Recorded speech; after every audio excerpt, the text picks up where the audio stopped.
जाने में जाने वाले भूल जाने पंडित हरि प्रसाद जी हमारे साथ बैठे हैं। Give a big hand.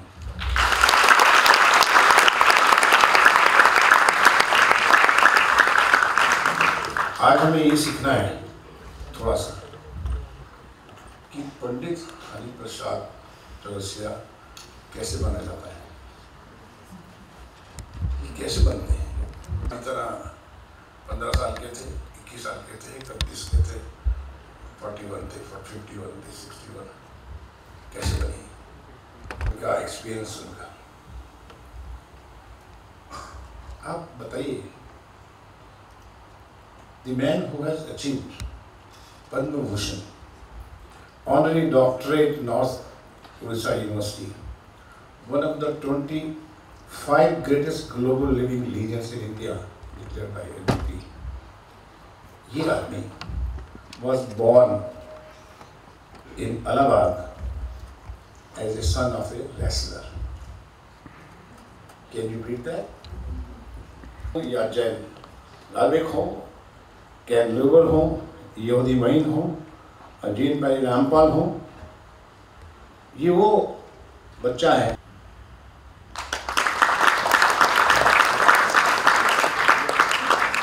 The man who played flute on Beatles 1968 B-side, The Inner Light, written by George Harrison.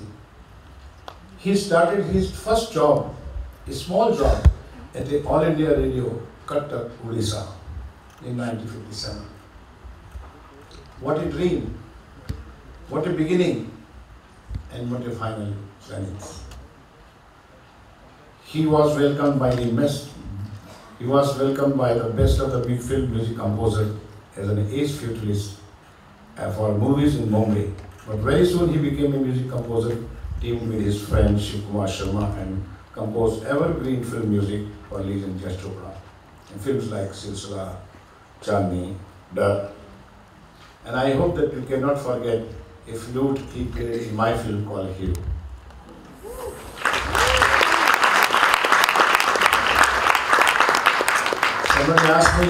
Somebody asked me, what is the difference of a film you made in 1983 and new film made by Salman Khan? As the difference of both the film is, flute is not there. Thank you very much, Hariji, for making our film more.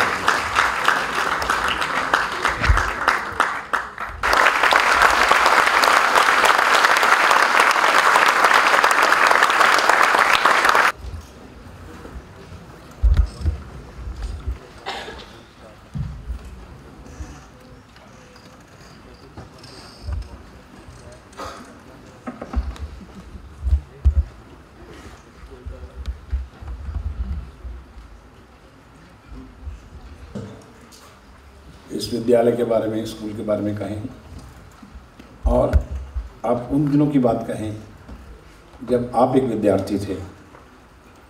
उस विद्यार्थी के समय आपको क्या क्या कष्ट आए, कहाँ कहाँ आप अनकंफर्टेबल थे, कहाँ कहाँ आप कंफर्टेबल थे, और कैसे संक्षिप्त में आपका जो जोश और जो पैशन था वो कैसे काम आया। क्योंकि आज भी बच्चे उसी स्थिति में हैं जिस स्थिति में आप थे, तो वो उसको कंपैरिजन में लाना चाहेंगे। दो शब्द। आदरणीय सुभाष जी, उनका परिवार, उनकी बेबी और विद्यार्थीगण, आज पहली बार मुझे ऐसा लग रहा है कि मैं नर्वस फील कर रहा हूँ। नहीं, वो इसलिए नहीं, मैं सच कह रहा हूँ, मेरे दिल की बात। पहले तो ये कि मुझे सुभाष जी ने ऐसा अवसर दिया कि अभी सुभाष जी बोले थे जब आप विद्यार्थी थे, मैं अभी भी विद्यार्थी हूँ, अभी भी मैं सीखता हूँ।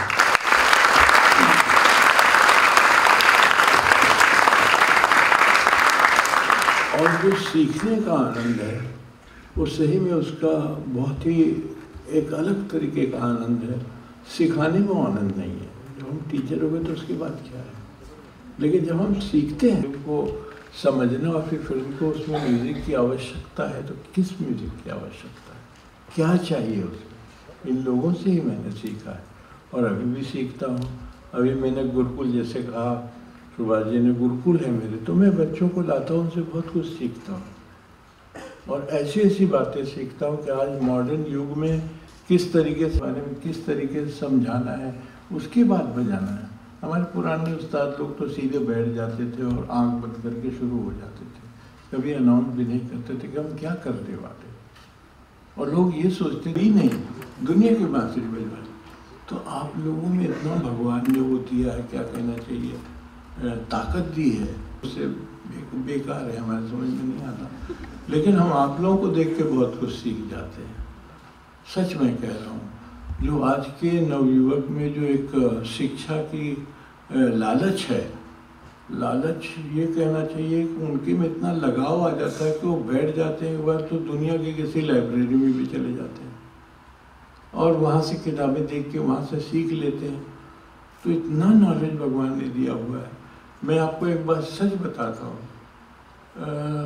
मैं जब भगवान की कृपा से, वैसे तो पहलवान का लड़का था और पहलवानी करता था, पढ़ाई लिखाई की इतनी इच्छा नहीं होती थी, लेकिन किसी तरीके से मैट्रिकुलेशन, सुभाष जी बैठ जाए तो नहीं मुझे अच्छा नहीं सर, मुझे अच्छा लग रहा है। प्लीज़ आप प्लीज़ देखिए, प्लीज़ सर अभी उम्र नहीं है बैठने की। नहीं इसलिए नहीं, हमारे आदरणीय थैंक यू। मैं यहाँ कर, हाँ जी। तो मेरे पूर्वजों ने ज़्यादा पढ़ाई नहीं किया था, पिताजी ने पहलवानी किया, तो उनका लड़का को स्कूल भेजा जा रहा है कि आप पढ़िए, कुछ करके दिखाइए। आप क्या करें, हम क्या कर सकते हैं सिवाय पहलवानी के। तो खैर मेरी माँ, मैं बहुत छोटा था तो छोड़ के चली गई। तो मैंने कहा अगर मैं इनकी बात नहीं सुनूंगा तो एक पहलवान का हाथ अगर एक पढ़ के सब पढ़ता था और पढ़ के ऐसा करता था कि मैं मतलब किताब देख रहा हूँ और कान में कुछ म्यूजिक चल रहा है या सुन रहा हूँ, कहीं से कुछ रिकॉर्ड बज रहा है, लेकिन वो आँख से देखा करता था, ज़्यादा पढ़ाई लिखाई नहीं किया। लेकिन चूँकि मेरे स्कूल में लोगों को मालूम था मैं बांसुरी बजाता, तो कोई गेस्ट वेस्ट आया तो हमको बैठा देते, तो मैं कोई फिल्म का गाना बजा देता था, पुराने फिल्म का गाना। तो टीचर्स लोग बहुत खुश थे मुझसे। तो अगर मैं फेल भी होऊंगा ना, कहीं गिर पड़ा तो उठा लेते थे कि भाई पहलवान का लड़का है, इसको मार पड़ेगी। तो मुझे अगर कहीं कम मार्क्स भी होगा तो पास कर देते थे। निश्चय ये मैं सच बात कह रहा हूँ आपसे। तो क्या हुआ कि मैं जब एसएससी का आया तो बोर्ड होता उनका, वहाँ जाएगा पेपर ये होगा, लेकिन वहाँ भी लोगों को मालूम पड़ गया कि ये बांसुरी वादक है। तो मुझे कैसे करके 35% तो मिल ही गया। मैं सच बताता हूँ, मैं उस दिन ऐसा फील कर रहा था कि मैं अपने मोहल्ले का राजकुमार हूँ। साइकिल लेके और लड्डू लेके और हनुमान जी को चढ़ा के, वो मोतीचूर का लड्डू होता है, हनुमान जी को चढ़ा। मैं एक बात और कहना चाहूँगा, हमारे कुछ राग हैं जिसको कि आप देखेंगे वो हर जगह यूज हो रहे हैं, विदेश में भी यूज हो रहे हैं। Pop music